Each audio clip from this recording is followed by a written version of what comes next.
Organization A, they're nice people.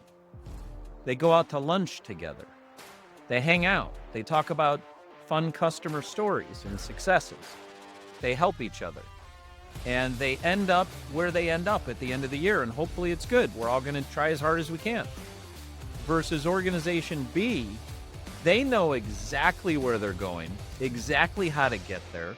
They're also nice to each other, but they also hold accountability to each other. And there's expectations that we're all going to perform because we're collectively responsible to hit some common goals. And when you don't perform, it impacts our ability as a team to hit our objectives. So we're focused on the organizational objectives instead of hitting our individual goals. This is the Entrepreneurs United podcast with your hosts, John St. Pierre and Rich Hoffman. Okay, entrepreneurs, we got a topic for you today that we have actually been implementing in some of our companies. And it's from the book Traction. It's the Entrepreneurial Operating System. And it's something that Rich has developed a really good expertise in. And specifically today, Rich, I wanted to talk about meeting cadences that companies should have. I think, Cameron Herold wrote the book about meetings. Meetings suck. There's a lot of other death by meetings, vernaculars out there. And I find that a lot of times we get caught in this, oh, wait a minute, I got the next call. I got the next meeting. I got the next thing. I got the next thing. And you end up at the end of the month, no one accomplished the goals. Nothing was done as according to the overall plan of the business. And you help companies implement that kind of level 10 meeting cadence and a lot of other systems that can be implemented from a week to week, month to month, quarter to quarter, year to year basis that help companies operate more efficiently. I want to talk about that specifically in this conversation here today. And I want to start off by asking you this simple question. Why do you feel it's so important for the meeting cadences of a business to be really dialed in? I got to pull a page from Pat Lencioni on when the meeting cadence isn't dialed in, what you get is meeting soup. And meeting soup is people are checking in the meeting on how was your weekend? They're also checking in on tactically what's going on this week. They're also talking about strategic things, and it all kind of moshes together into this relatively ineffective meeting where all of those things happen in the same meeting, where we're not separating tactical from a check-in from strategic. What's recommended in the book Death by Meeting, what's recommended in the book The Advantage, those are both Lencioni books. What's also recommended in Traction, Gino Wickman, they recommend the same things, which is a quarterly offsite that's a strategic meeting. That's where we're talking about what does the company need to evolve strategically, and what are the organizational objectives over the course of the next quarter. There's a weekly tactical meeting, and the weekly tactical meeting is where the leadership team has an opportunity to color code their individual priorities or individual rocks. So coming out of that quarterly strategic meeting, there are a few levels of rocks or priorities that are established. One is there are organizational rocks. In a big enough company like yours, those are backed up by divisional rocks.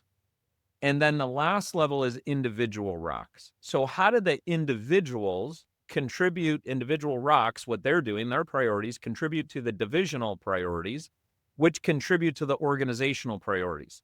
The next 13 weeks, that team gets together and color codes those rocks, red, yellow, green, red being off track, yellow being at risk, green being on track. And that's what's talked about at that meeting is those rocks, those objectives. Now, I went a bit tangent in that second piece on the weekly tactical before I introduced the third that's recommended is a daily stand-up meeting or a daily check-in. A daily check-in is more of the, hey, John, how was your weekend? I know you were going to go to the such and such game or this concert or how was that? And the reason for that daily check-in might be just to keep in touch and check in. It might be, hey, can we schedule a meeting at 2:00? I got something important to talk. It's checking in with each other, scheduling a quick next step with other people on the team. That cleans things up. When there's a daily check-in like that, So when there's a weekly tactical, we're not doing a check-in. I already know how your weekend was. We already got that time set up at 2:00 where I need to catch you real quick. Now we're color coding those rocks that are in alignment with what we got out of the quarterly offsite. That's the recommended separation of those things so we don't have meeting soup. So, by the way, I just want to clarify something. On the daily check-in, is it the whole company getting together? Is it just your division? Like, who checks in daily? Because I would argue that's probably a lot. How would you handle that objection, or who should be in that meeting? First of all, it seems like a lot to anyone who's not done it. And I agree. I started participating in a daily check-in, and once I started doing it, all of us were resistant and at first, and we were like, it seems like a lot of time. We just need to keep in touch more. We need to know what everybody's doing. And we're like, why don't we just follow organizational health and do a daily check-in? Why don't we just try it? And we're like, that's a lot of time. Then we're scheduled. What about flights? What about this? And we're like, why don't we just try it? If you're on a flight, you can't get on. But why don't we just try it? And if it doesn't work, we'll stop doing it. Once we started trying it, we were like, oh my gosh, we would never operate without this. So the people who are on that are the people who are on a team, which requires more connectivity. Now, typically these systems, John, are implemented with the leadership teams, with an executive leadership team per se. But this can be done at a divisional level. If there are people who are in the division who need more connectivity, like a leadership team often does, if they need more connectivity because they have interdependence for goal attainment and they just need to be in the know on what's going on with each other, that can be done at the divisional level also. But at least at the leadership team level is highly recommended. Got it. And couldn't it be possible that someone's in multiple daily check-in meetings? I'm in the one I'm doing for my team, and then I'm being asked to be on the leadership team one, so I'm having multiple daily check-in meetings. Isn't that death by meeting? That's possible. One of the things we have to remember is you got two teams, the team that you're on and the team that you lead. Mm-hmm. So your team one is the team that you're on, believe it or not. Most people think, their team one is a team that they lead. That's actually being really focused on your kind of silo in that business. If there's a conflict between teams in terms of scheduling, your team one, the team you're on, is the one that takes precedence versus the team you lead. Yeah, that's interesting. Just that prioritization of looking at rising up to the team you're on versus the team you're leading as your prioritization level. Okay, so you have the daily check-in, and that is a 15-minute meeting? Often it's 15 minutes. And it's done differently. The way that we did it on the team that I was on is sometimes we would just chat. How was your weekend type stuff. Other times it was like, hey, we got these two topics we got to hit in about 15 minutes and just clear them off real quick. I got to tell you what happened yesterday. You're doing it every day. Yeah. I got to tell you what happened yesterday that's going to impact today. You should be aware of this. You got this meeting coming up. Make sure this happens. And then other times something strategic might come up and we'd say, that's good. We better add that to the agenda for what we're doing at the next quarterly office. That's good. We should talk about that at the tactical meeting. Things come up that may not be discussed right then and there, but they get prioritized to the correct place. We should talk about that at our one-on-one. So these things come up with that team and they're placed in the right meeting. Some of them are discussed right then and there. Okay. So you mentioned one-on-one. So if I want to recap what we got so far, and keep in mind, everybody listening to this, these are principles of meeting cadences you should have in your company are covered in multiple books for organizational health, but yet we still don't do them until we realize, oh man, we need a better process to not have death by meeting. So listen carefully as Rich is going through this, because he's covered this with many companies and organizations to help them have better organizational health. So the first part is the quarterly offsite, which we could talk about in that its own podcast conversation about what exactly happens on that. Totally. Then you have your weekly tactical meetings, which you get together and talk about, are you on track for those big rocks you decided for this quarter are the most important for your business? Why not? What's going on? And then the daily check-in. And the whole point of the daily check-in really is just check in with each other so that when you get in these tactical meetings, you get in these other one-on-one meetings, you don't have to have meeting soup again, talking about everything else that's going on. How was your weekend? What's going on? So you have the quarterly offsites, the weekly tactical meetings, and the daily check-ins. That's for team-based stuff, leadership teams, divisional-based teams. But then Rich, talk to me very specifically about the one-on-one meeting. You and I grew up out of college, and we had it was called goal setting and review. It was GSNR, goal setting and review sessions, where we would sit down together, a manager and a subordinate, and we go through the top 3 things that need to be accomplished this week. What other administrative items are going on? We review last week's goal accomplishment, and we have accountability on, okay, what's happening in the next 7 days. Traction talks about there's something called level 10 meeting. Why is it called level 10? And what does that meeting structure look like? And why is it important? So the level 10 meeting, L10, level 10 is at the end of those meetings, everybody rates a meeting. How was it on a scale of 1 to 10? You're hoping that they're all level 10 meetings. Those are done in a group setting. Your question was on the one-on-ones. So to back up on the necessity of a one-on-one and its purpose versus these level 10 meetings or weekly tactical meetings. I believe in the companies that I've worked with that there should be absolute clarity on what is high performance that's defined at a behavioral level for every role in the company. I'm happy to give you examples of that after I describe a bit of the system. If you have behavioral definitions of high performance for every role in the company, those often don't change. Those may stay consistent for a year, 2 years, 3 years. Those things which are high performance as an individual performer in your role, they may not contribute to the quarterly rocks.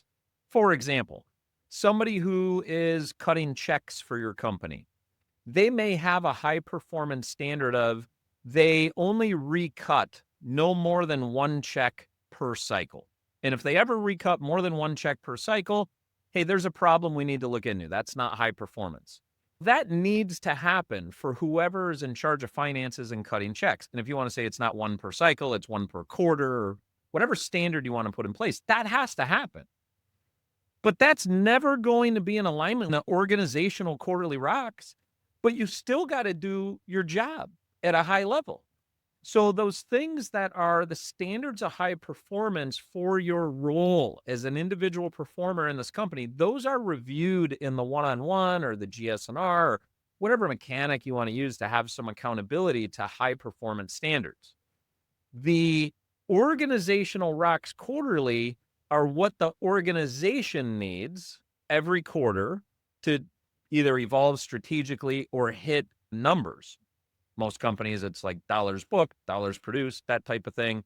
It may be that, maybe a subset of that, but at the end of the day, that comes down to individual rocks that support whatever that organizational rock that's most important for the next 13 weeks. This is how, because that's separated, this is how we avoid individual rocks that are actually just made up.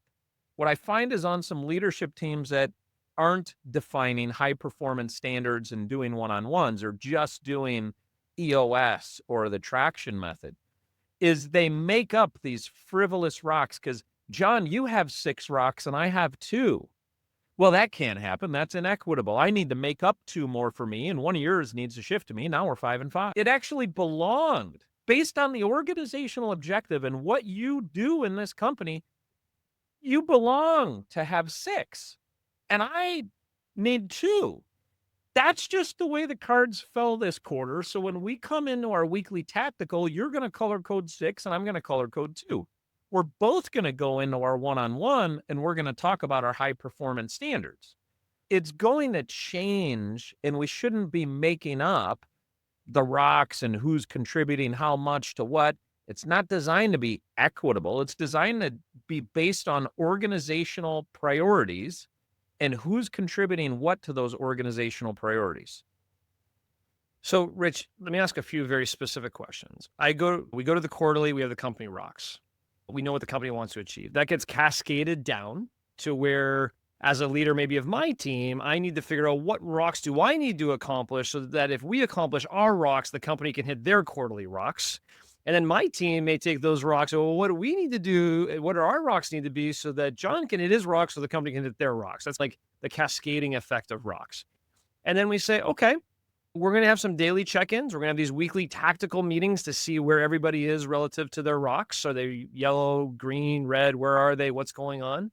If you're doing all of that, what's the point of the one-on-one meeting then? And how long does that meeting take? What's the frequency of it? And really, what's the objective? What's the measurable outcome of that one-on-one meeting with you? If we already did the check-in, we already did the tactical, what is the point of that third one-on-one? On the one-on-one, again, is where you're looking at the standards for that role. Yep. Those are not reviewed in the weekly tactical meeting. So if those aren't reviewed in the weekly tactical meeting, when do we get together to talk about what the high performance standards are for your role?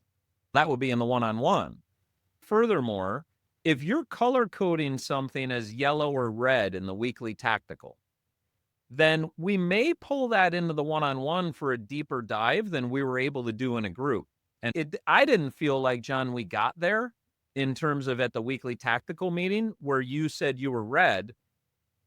I'm not quite clear, and I'm assuming if I'm not, you're not either. How are you going to move this from red to yellow and yellow to green? Let's do a deeper dive in things. You may have a coaching opportunity that comes out of that. You may have a planning opportunity of how you're going to execute in order to move a rock from red to yellow and then yellow to green. So it's a deeper dive and problem solve, or a deeper IDS, identify, discuss, solve, which again is EOS terminology.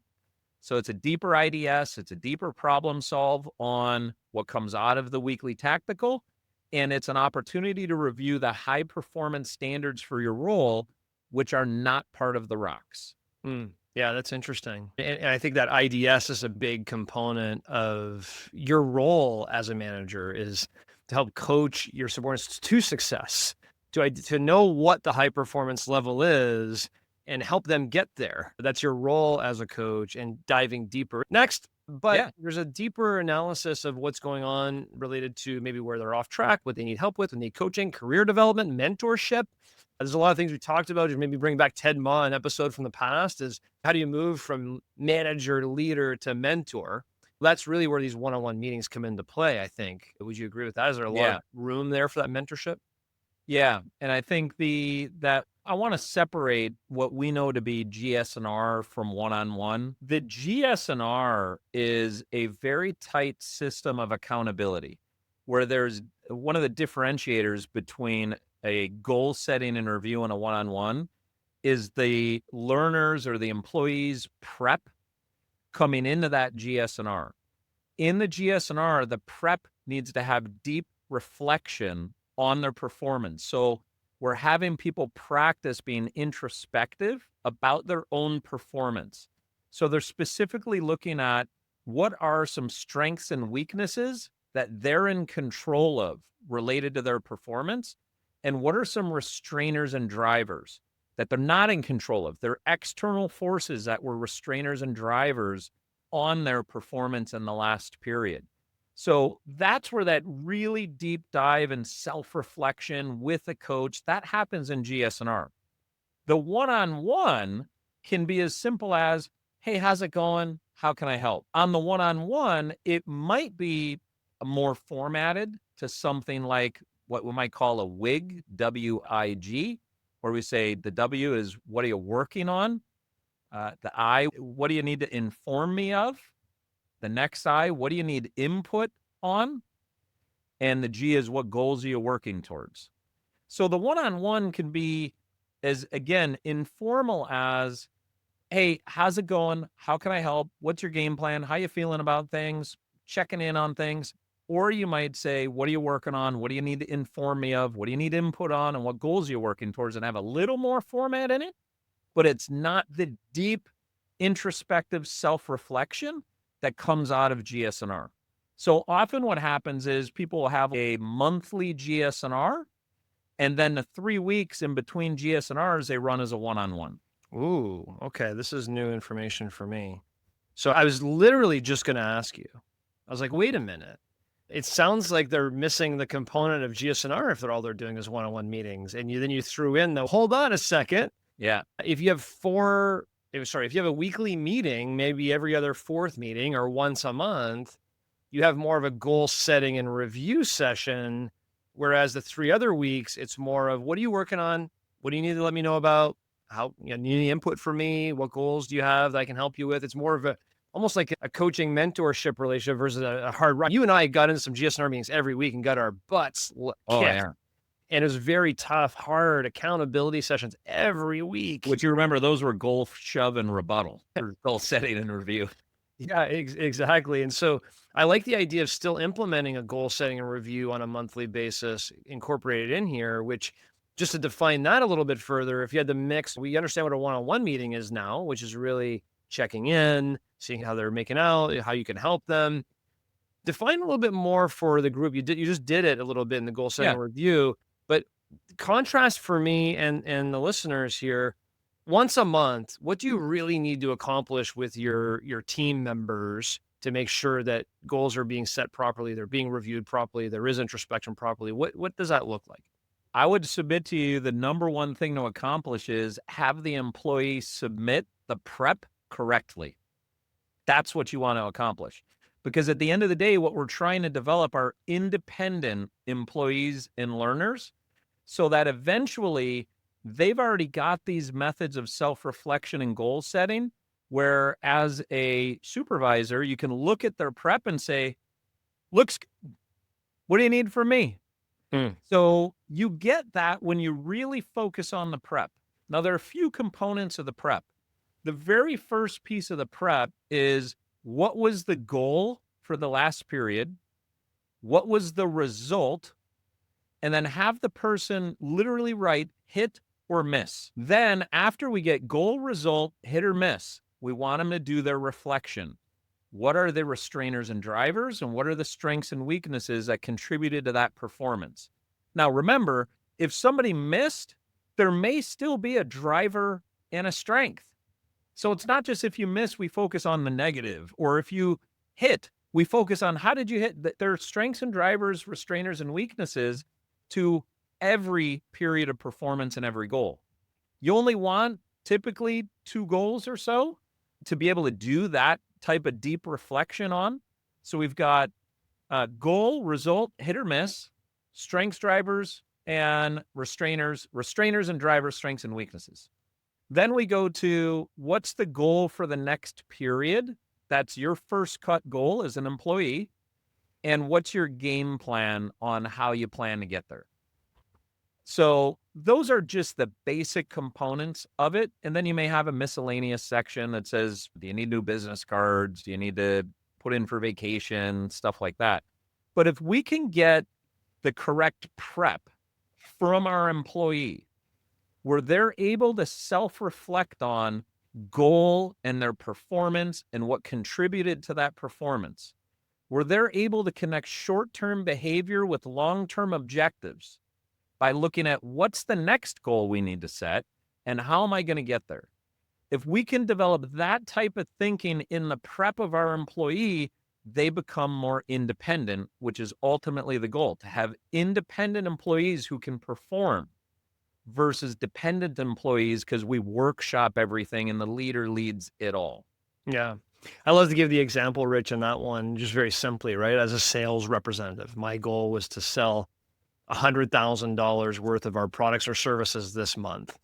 At the end of the month, instead of me just coming into a meeting with you and you're like, so John, how did you do? Oh, I sold 90,000. I missed. Okay. Why did you miss? Yeah. People didn't call me back. I tried. Yeah. Like just making stuff up. Yeah. Versus taking a book of Amazon, right? Where you can't even have a meeting unless you send your prep out in advance in written format of exactly what's going on. And so imagine your employee coming into a meeting, and every entrepreneur, just dream about this situation. Your employee had a goal. I'm going to sell $100,000 this month. They come into a meeting on the 5th of the next month to you. And not only do they come and say, hey, here was my actual result and I missed, but they're actually providing narrative on what their restrainers were, what their drivers were, what the strengths and weaknesses were for that goal. And oh, by the way, my goal next month is to sell 100,000. And here's how I'm going to do it. Because I failed last month. So this month, here's my game plan on exactly how I'm going to go do that. And all of that is prepared in advance. What an amazing, as a manager, right? You'd be looking down and go, oh my gosh, like this person has a plan. They know they're going to do it. They're being introspective. They're learning. They're developing that independence. I don't have to hit them over the head and be like, hey, why don't you have a plan? Where's your plan? How come you don't have a plan? They're coming together with it, with that independence. Man, what a world that would be for all of us managers if we had that from all of our team members. Rich, if you had to sum this up, what is the difference between organizations you've seen that don't have a meeting cadence at all like this? Maybe they have some sort of cadence, but it's fractured. And organizations you've worked with that have this meeting cadence of one-on-ones, GSNRs, daily check-ins, weekly tactical meetings, quarterly offsites. What is the difference between organization A and organization B? Organization A, they're nice people. They go out to lunch together. They hang out. They talk about fun customer stories and successes, and they help each other. And they end up where they end up at the end of the year, and hopefully it's good. We're all going to try as hard as we can. Versus organization B, they know exactly where they're going, exactly how to get there. They're also nice to each other, but they hold accountability to each other. And there's expectations that we're all going to perform because we're collectively responsible to hit some common goals. And when you don't perform, it impacts our ability as a team to hit our objectives. So we're focused on the organizational objectives instead of hitting our individual goals. John, there's one piece of this I'm going to layer in that I think you're going to love. I hate to tell you how you're going to feel, but I think you're going to love. Check this out. So you got GSNR happening monthly with the 3 one-on-ones in the middle. At GSNR, we're looking at the standards of high performance for your role and you attaining the goals as an individual performer. And if you're hitting the standards of high performance, we should do the GSNR once a month. If you're not hitting the standards of high performance, apparently, quite literally, you need more support and direction in order to hit the standards of high performance. So we're going to do GSNR every other week until you end up getting to the standards of high performance. Now, not because it's a punishment to do GSNR every other week, but literally, quite literally, you need more support and direction than what a one-on-one provides to get you to the standards of high performance. So we're going to modulate how often we do GSNR based on your performance and hitting the predefined standards that both of us are aware of and want to see you hit. There's a conversation for another episode, situational leadership, right? And when should you tighten up your management style a little bit versus let go a little bit? I would say, Rich, I've been on both sides of this a little bit. I've been on organizations, to your point, they know exactly what they're trying to accomplish. They're holding each other accountable. They're having these clean meeting cadences and they're moving forward, developing leadership in their organizations. And I've been in these really fun, great cultured, we have great lunch parties. We get together a lot. And at the end of the year, we're like, what just happened? We completely missed our goals. We weren't aligned. We weren't holding each other accountable. And I profess that if you're listening to this episode and you do not have a clean meeting cadence with your team, you need to give these things a try. There's a lot of things people can do. They can go buy some of the books we talked about. They can reach out to Trusted Leadership Coaching and yourself as you're an expert and train this organization. Reach out to me and I'll help them. Whatever you need to do, get a proper meeting cadence going on in your business. Rich, what else would you recommend they do? Or can you provide your website on how they can find you? My website, coaching.com. I would always recommend, many entrepreneurs are self-starters. Try and do it on your own. That's not saying like setting you up to fail. Really, go try to do it on your own. Read the book, The Advantage. Read the book, Traction. Look and try to implement something. You likely are going to come across some pain points of where things just don't seem to be working quite right. Read the books again. Get on YouTube and watch some videos from Gino Wickman and Pat Lencioni. If you're looking for more customized guidance, as you said, John, you and I are available to do coaching with people to help them work through how these systems can apply to their unique situation. But I'd always recommend an entrepreneur Give it a try. So when you come to a coach, you understand what your pain points are and you're motivated to want to solve them. Love it. Thanks for listening, entrepreneurs. Please rate this episode. Rich gave us a lot of great content in this one. Subscribe to the podcast, and we'll come to you with more content here every week on the Entrepreneurs United podcast.